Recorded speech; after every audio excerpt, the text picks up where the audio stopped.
নমো ভগবতে বাসুদেবায়। জয় মা লক্ষ্মী।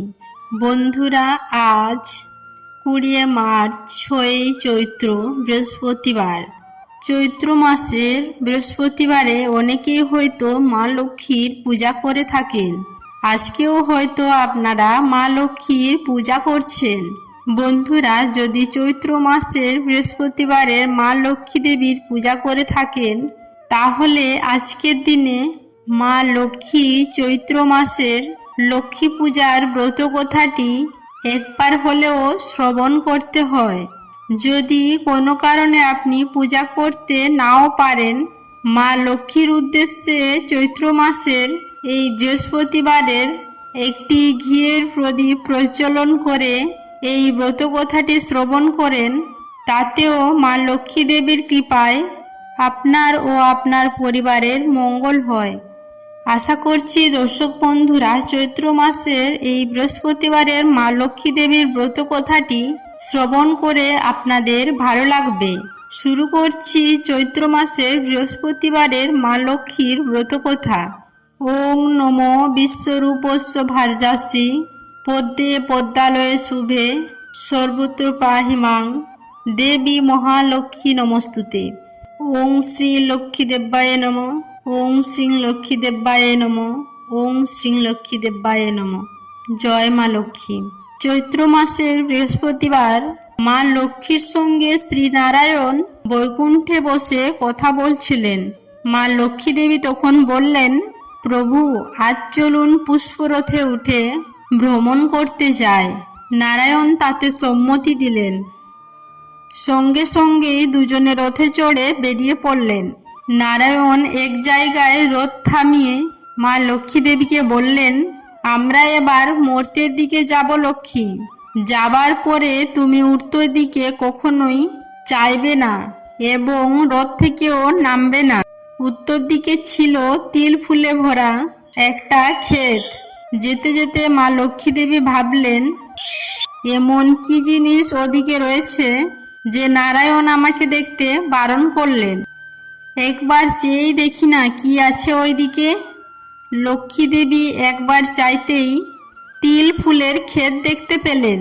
ফুলগুলি এত সুন্দর যে দেখে মা লক্ষ্মী দেবীর অত্যন্ত লোভ হলো।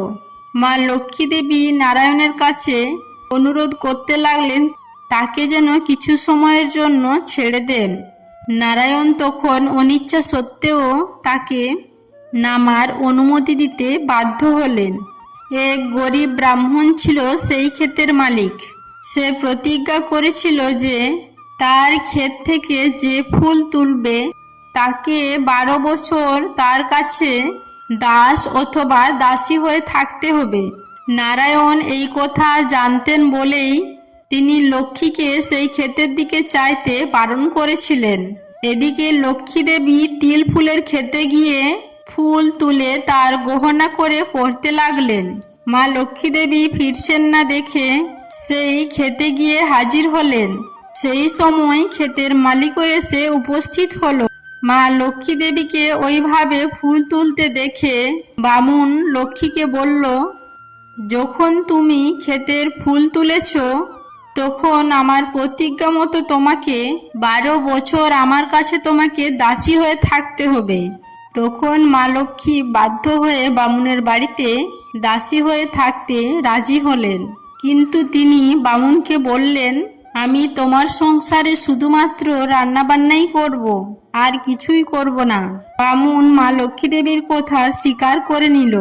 নারায়ণ তখন লক্ষ্মী দেবীকে বললেন, তোমায় তক্ষুনি আমি বারণ করেছিলাম, তুমি শোনোনি আমার কথা।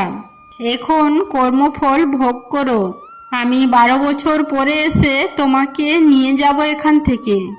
নারায়ণ রথ নিয়ে বৈকুণ্ঠে ফিরে গেলেন।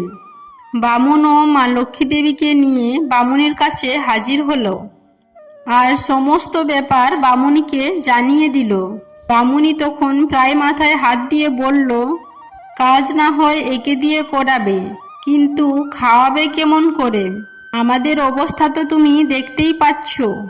মা লক্ষ্মী দেবী তা সত্ত্বেও রয়ে গেলেন বামুনের ঘরে। বামুনের ওপর তার কৃপাদৃষ্টি পড়ল সঙ্গে সঙ্গে। বামুনের ঘর ধন ঐশ্বর্যে উথলে উঠল। রান্না করে খাবার ভাত তরকারি নিয়ে মা লক্ষ্মী দেবী রোজ একটা ডালিম গাছের গোড়ায় পুঁতে রাখতে লাগলেন। এইভাবে ধীরে ধীরে 12টা বছর শেষ হয়ে গেল। এরই মধ্যে এলো গঙ্গা স্নানের একটা যোগ। সকলে স্নান করতে নদীতে গেল। বামুনি মা লক্ষ্মী দেবীকে বললেন, কি গো, এই যোগে তুমি গঙ্গা স্নান করবে না? মা লক্ষ্মী দেবী তখন বললেন, না, আমাকে গঙ্গাতে স্নান করতে নেই। এই 5 কড়া করি তুমি নিয়ে যাও, স্নান করার সময় গঙ্গায় ফেলে দিও। বামুনি কড়িগুলো নিয়ে যেই গঙ্গায় ফেলে দিয়েছে, অমনি মা গঙ্গা নিজ মূর্তি ধরে কড়িগুলো নিয়ে গেলেন। বামুনি এবং সকলে এই দৃশ্য দেখে অবাক হয়ে গেল। তারা ভাবল, ঘরে যে মেয়ে রোজ রান্না করছে সে কোনো সাধারণ মেয়ে নয়। এমনই সময় 12 বছর কেটে যাওয়ায় নারায়ণও রথ নিয়ে বামুনের বাড়িতে হাজির হলেন। তিনি মা লক্ষ্মী দেবীকে বললেন, 12 বছর পূর্ণ হলো লক্ষ্মী, এবার তুমি বৈকুণ্ঠে ফিরে চলো। বামুন ও আরো অনেকে এসে দেখল মা লক্ষ্মী দেবী রথে চড়ে বসে আছেন। মা লক্ষ্মী দেবী তখন বামুনকে বললেন, হে বামুন ঠাকুর, আজ 12 বছর পূর্ণ হয়েছে, তাই আমি স্বর্গে চলে যাচ্ছি। আমি লক্ষ্মী, মর্তে পুজো প্রচারের জন্য তোমার ঘরে এসে উঠেছিলুম। তোমরা আমাকে রোজ যা খেতে দিতে, এগুলো সব আমি ওই ডালিম গাছের তলায় পুঁতে রেখেছি। সেগুলি তোমরা তুলে নিও। সেগুলি পেলে তোমাদের সুখ সম্পদের কখনো অভাব থাকবে না। প্রত্যেক গুরুবারে নিয়ম করে আমার পূজা করবে। এই বলে তিনি রথে চেপে স্বর্গে চলে গেলেন। বামুনির মেজ বউ সেই কথা শুনে তাড়াতাড়ি গিয়ে ডালিম তলা খুঁড়তে লাগলো। ঠিক সেই সময়ে একটা কেউটে সাপ হঠাৎ গর্ত থেকে বেরিয়ে এসে তাকে কামড়ে দিয়ে অদৃশ্য হয়ে গেল। মেজ বউ তৎক্ষণাৎ মরণের কোলে ঢলে পড়ল। সে মা লক্ষ্মীকে 2 চোখে দেখতে পারত না, যখন মা লক্ষ্মী রাঁধুনির বেশে বামুনের বাড়িতে ছিল। বামুন বামুনি সেই গর্ত থেকে অনেক ধন সম্পদ এবং হিরে মুক্ত পেল। তারপর থেকে তারা নিয়মিত মা লক্ষ্মীর পূজা করতে থাকলো। তার কুঁড়ে ঘর ভেঙে নতুন অট্টালিকা হলো।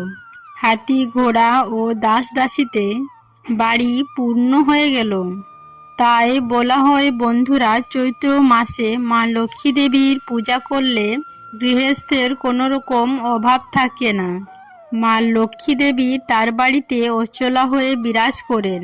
তাই বন্ধুরা, আজ বাড়িতে সম্ভব হলে অবশ্যই মা লক্ষ্মী দেবীর পূজা করুন।